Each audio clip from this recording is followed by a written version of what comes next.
देश की सरकारें आज घबराई पड़ी हैं इस आंदोलन के जरिए, और आप कहते हैं कि इसका कोई असर नहीं है। इसका असर कश्मीर से कन्याकुमारी तक तमाम जगहों पर है, और ये हमारे देश का दुर्भाग्य है। हमारे देश के प्रधानमंत्री जी जो विदेशी दौरों तक जा रहे हैं, हमारे प्रधानमंत्री जी रात को उनके पास इतना खाली समय होता है कि वो साइट तक देखने के लिए चले जाते हैं, लेकिन उस प्रधानमंत्री के पास इतना समय नहीं है कि देश के अन्नदाता, देश के पालनहार, जो 133 करोड़ जनता का पेट भर रहे हैं, जिसे पालनहार कहा जाता है, उस अन्नदाता से एक बार मिलने के लिए आ जाएं। 27 सितंबर का आज के दिन किसान संयुक्त मोर्चा ने भारत बंद का आह्वान किया था, लेकिन प्रधानमंत्री जी ने एक बार भी ये फर्ज नहीं समझा कि रात को वहां पर साइट पे जा सकते हैं। क्या रात को आके एक बार किसान भाइयों से नहीं मिल सकते कि आपको तकलीफ क्या है, आपको दिक्कत क्या है?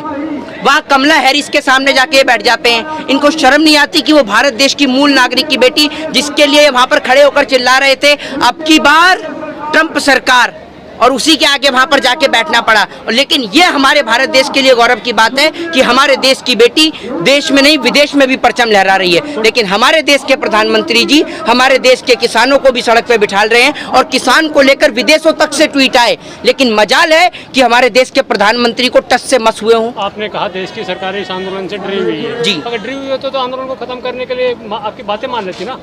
ये आंदोलन अगर सरकार के हाथ में होता तो सरकार 2 मिनट में कर देती। सरकार को तो चलाने वाले ये बड़े बड़े उद्योगपति हैं, जिन्हों से सरकार पहले ही इस देश के किसान की जान का सौदा कर चुकी है। इनके हाथों पहले ही सरकार बिक चुकी है, व्यापारियों के हाथों। आज आप एक बात मुझे बताइए, सीधे तौर पे आपसे पूछता हूँ, प्रधानमंत्री जी ने जनधन खाते खुलवाए या नहीं खुलवाए? आप कहते हैं कि प्रधानमंत्री जी अक्सर अपने भाषणों में बोलते हैं कि 125 करोड़ की आबादी, 125 करोड़ की आबादी। अब हम आपसे कहते हैं कि जनधन खाते के तहत 125 करोड़ पर न जाकर 50 करोड़ की बात कर लेते हैं।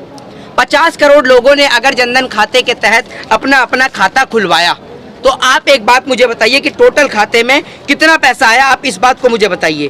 टोटल आया जितना भी आप लगाइए, मल्टीप्लाई कर लीजिए 50 की 500 से कि कितना पैसा है, जीरो लगाते रहिए जितनी आप पे जीरो है। लेकिन एनपीए के तहत देश की सरकार ने किसका कर्जा माफ किया? किसका कर्जा माफ किया? बोलिए ना आप क्या डरते हैं? बोलिए। उद्योगपति का माफ किया। उद्योगपति का नाम बताइए। उद्योगपतियों को मत बोलिए, उद्योगपति। सिर्फ एकमात्र अंबानी जी का कर्जा माफ किया, वो भी कितने का? 3,16,500 करोड़ रुपए का कर्जा प्रधानमंत्री मोदी जी ने अंबानी का माफ किया। किसान के कर्जे के लिए जब बात आती है तो सरकार ऐसे मुंह फुला के दिखाती है, सरकार ऐसे ड्रामा करती है। सरकार किसान को 5 किलो गेहूं, 5 किलो चना क्या दे देती है, उस पर एहसान दिखाती है। एक बात आप मुझे बताइए, सरकार जो एमएसपी है वो बड़ी बड़ी कंपनियों के लिए क्यों नहीं लागू कर देती?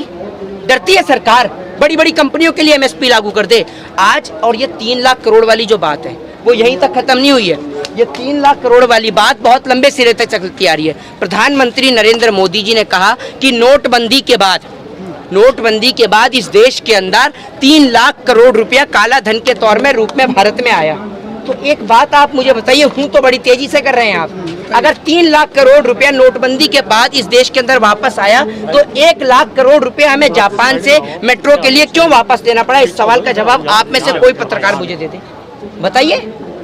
आज किसान सड़क पे बैठा है, हम किसान के लिए जस्टिस की मांग करते हैं। एक बेटी के साथ बलात्कार हो जाए उसके लिए जस्टिस की मांग करते हैं। हम कब तक ये कहते रहेंगे we want justice, we want justice? है हम ऐसी सरकारों को चुनते ही क्यों है कि जिनके आगे हमें गिड़गिड़ाना पड़े? आज सुनिए जी, आप सुनिए जी, आप जस्टिस की बात नहीं करते जी, आप टिकट की बात करते हैं, कांग्रेस से जी या सपा से जी। अच्छा, टिकट चाहिए ना? अच्छा, उसके लिए रोड पे आपके पिताजी ने आपको कितना पढ़ाया है? अपना नाम बताइए था। मिथिला से पूछ रहा हूँ और सभी लोगों से कहूँगा इनकी एक बार डिग्री तो आप लीजिएगा। आपके पिताजी ने आपको कितना पढ़ाया है? आज यहाँ पर भारत बंद के लिए आए या टिकट दिलवाने के लिए आए हैं? आप डिप्टी मजिस्ट्रेट लगे, कलेक्टर लगे हैं। अरे सुनिए मेरे, सुनिए, अरे भैया सुनिए, आप कितने टाइम से मेरी इंटरव्यू कितने टाइम से सुनते आ रहे हैं आप मुझे? आप एक बार बताइए, 20 साल की उम्र में किसको टिकट मिलता है? जरा ये बताइए आप मुझे, आप बताइए। बोला कि अभी आप टिकट लेना चाहते हैं। अरे भैया मैंने आपसे पूछा 20 साल की उम्र में टिकट मिलता है? कितनी साल की उम्र में मिलता है? वेट करेंगे, 4 साल के बाद लेंगे आपको ना टिकट की। अगर सुन तो लीजिए, टिकट का भी अगर आपसे पूछ लो तो आपको ये भी नहीं पता होगा। आप सभी चुप रहिएगा। था मिथिला मुझे सवाल का जवाब देंगे कि राष्ट्रपति बनने के लिए उम्मीदवार की न्यूनतम आयु कितनी चाहिए? चलिए ये बता दीजिए। राष्ट्रपति का 35 साल है। तो आप एक बात मुझे बताइए, प्रधानमंत्री के लिए कितनी चाहिए? प्रधानमंत्री के लिए कितनी चाहिए? क्यों नहीं पता आपको?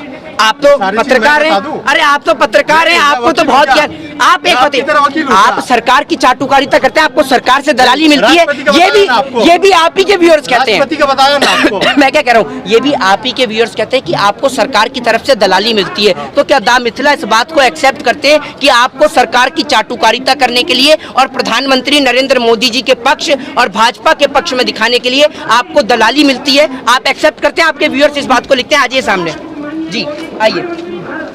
मेरे जितने भी व्यूअर्स देख रहे हैं या जो भी चैनल पे देख रहे हैं, अगर वही जी मान लेते हैं ये बात कि इनको कांग्रेस से दलाली मिलती है तो मैं भी मान लूंगा। देखिए मेरी बात सुनिए, हाँ मेरी बात सुनिए, अभी ये बोल के गए, बहुत बढ़िया, बिल्कुल मेरे को तो कोई दलाली नहीं मिलती। आज ही इस सवाल का जवाब दें। आप इस सवाल का जवाब देंगे कि जब 3 लाख करोड़ रुपया नोटबंदी के बाद वापस आया तो 1 लाख करोड़ रुपया जापान से क्यों उधार लेना पड़ा? बताइए। अब नहीं बोलेंगे आप। देश हित में लेना पड़ा। देश हित में 1 लाख करोड़ रुपया था तो 3 लाख करोड़ कहाँ गया ये बता दीजिए देश हित में है? आपने बात करी मेक इन इंडिया, नागपुर गए? नागपुर गए कभी? नागपुर में मेट्रो अभी तो हाँ कर रहे थे। मोदी हाई स्कूल से पढ़ के आए, झूठ बोलने में नंबर 1 है, पहले नंबर पे आपका नाम। वो भी तो आप। अरे सुनिए, चुप रहिए। मोदी हाई स्कूल से पढ़ के आए, नागपुर के अंदर आप गए, नागपुर के अंदर जो मेट्रो बनी है उस पे क्या लिखा होता है? लिखा है इस पे मेड इन इंडिया है, लिखा है इस पे मेड इन इंडिया। प्लस बहुमत की सरकार दी है, ये घास काटने के लिए दी है। एक मिनट, हेमा मालिनी ने, अरे सुन तो लीजिए, सुन लीजिए। आप विरोध क्या कर रहे हैं? क्यों? मैं इस देश का नागरिक नहीं हूँ? मेरा देश है, आपसे पूछ के विरोध करूंगा। हेमा मालिनी, सुन तो लीजिए, हेमा मालिनी गेहूं काटने के लिए आती है। अब तो नहीं आ रही हेमा मालिनी गेहूं काटने के लिए है? आप कभी गए हैं कहाँ? गेहूं काटने? अरे मेरी बात छोड़िए, मैं आप जाइए, मेरी रोज सुनिए, सवाल पूछिए। सुन तो लीजिए। तो क्यों नहीं पूछ सकते? आपको तो बड़ी दर्द हो रहा है, आपके क्यों? दिल में इतना आपके दर्द उठ दिल्ली रहा की है एमपी हो। कि मैं सवाल मोदी जी से, हेमा मालिनी से, उनके सांसदों से ना पूछ के दिल्ली की आपसे एमपी है। पूछूं है? मेरे देश के एमपी है, मेरे देश के, और मैं देश के प्रधानमंत्री से सवाल पूछूंगा। आप होते कौन है? अरे भैया आप होते कौन है? आपको एक बात मुझे बता तो, क्यों पूछेंगे? मैं तो अपने हिंदुस्तान के लिए पूछूंगा, क्यों नहीं पूछूंगा? मैं अपने देश के किसान के लिए पूछूंगा। किसान यहाँ खड़े हुए हैं, आपको बड़ा मजा आता है क्योंकि आपको इतना दर्द हो रहा है। मोदी जी से ज्यादा दर्द और तकलीफ आपके सीने में हो रही है। आज अगर मोदी जी को गलत बोल रहे हैं, क्यों? राहुल गांधी को बोला आपको होती है। आप बोलिए। अरे राहुल गांधी है कौन? बताइए, चलिए बताइए कौन है राहुल गांधी? तो आप ही बताएंगे। आप नहीं, मुझे तो नहीं पता राहुल गांधी कौन से विपक्ष के नेता है भैया। राहुल गांधी, ये राहुल गांधी कहाँ के प्रधानमंत्री हैं, कहाँ के राष्ट्रपति हैं? बताइए मुझे, बताइए। आपके पार्टी के हम क्यों बताएं? अरे मेरी काय की पार्टी? अगर सुनिए, इस बात के लिए आप दिखाइए कि मेरे पास कौन सा पोस्ट है, वरना मैं आप पे और आपके चैनल पे मानहानि का मुकदमा ठोकूं। तैयार है इस बात के लिए? झूठ बोलेंगे तो आप पे मानहानि का मुकदमा ठोकूंगा। जानते हैं मानहानि का मुकदमा क्या होता है? तो वकील आप है, आप बताएं। नहीं तो मैं तो बता ही दूंगा, आप पे ठोका जाएगा मानहानि का मुकदमा अगर बेवजह बेफिजूल की बातें और बेप्रत्यारोपण जिसका कोई तर्क ना हो, क्योंकि आप भी मोदी स्कूल से पढ़ के आए, कोई झूठ वाली बात नहीं है इसमें। वरना आप एक बार चलिए अपने एक बार इंस्टीट्यूट का नाम बता दीजिए। 1 मिनट अपने इंस्टीट्यूट का नाम बता दीजिए, सब सुनना चाहते हैं। चलिए मैं चुप हो गया। सुनिए, क्योंकि मेरे को संबित पाता है, ये कचड़ करने की आदत नहीं है। कोई सड़क छाप रोड साइड की डिबेट नहीं। अपनी डिग्री का नाम बताइए, कौन से इंस्टीट्यूट से पढ़ के आए हैं? ये सुनिए, ये हाथ में पोर्टल चैनल का माइक ले लेने से, और अभी देखा था ना कैसे बड़े नेशनल चैनलों की वहाँ धज्जियां उड़ रही हैं, जैसे उनको बाहर करा, गेट आउट। ये दिन ज्यादा दूर नहीं है आप जैसे पत्रकारों के लिए भी जो सरकार की दलाली करते हैं। आपको भी एक दिन ऐसी गेट आउट किया जाएगा, ध्यान रखिएगा। और एक बात बताइए, अपने सुनिए, अपने बच्चों से सुनिए, अपने बच्चों को, आपके बच्चे हैं ना, आपकी शादी हुई है, बच्चे हैं ना, बच्चे हैं आपके, तो अपने बच्चों से एक बात है, अपने बच्चों से चाय बिकवाएंगे या पकौड़ा तलवाने को रोजगार समझेंगे? क्यों बच्चों को स्कूल भेजते? चाय पकौड़ा तलवाइए अपने बच्चों से और चौकीदारी करवाइए ना चौकीदारी। वैसे भी देश के बहुत भगोड़े देश से सामान लेके भाग रहे हैं, तो बच्चे को चौकीदारी करवाइए पढ़ा लिखा कर। और जो बड़े बड़े सेलिब्रिटी हैं जो कमला पसंद जैसी चीजों का एडवर्टाइजमेंट करते हैं, और आप तो उन जैसे लोगों को बहुत प्रोत्साहन भी करते हैं, तो अपने बच्चों को भी कमला पसंद खिलाइए।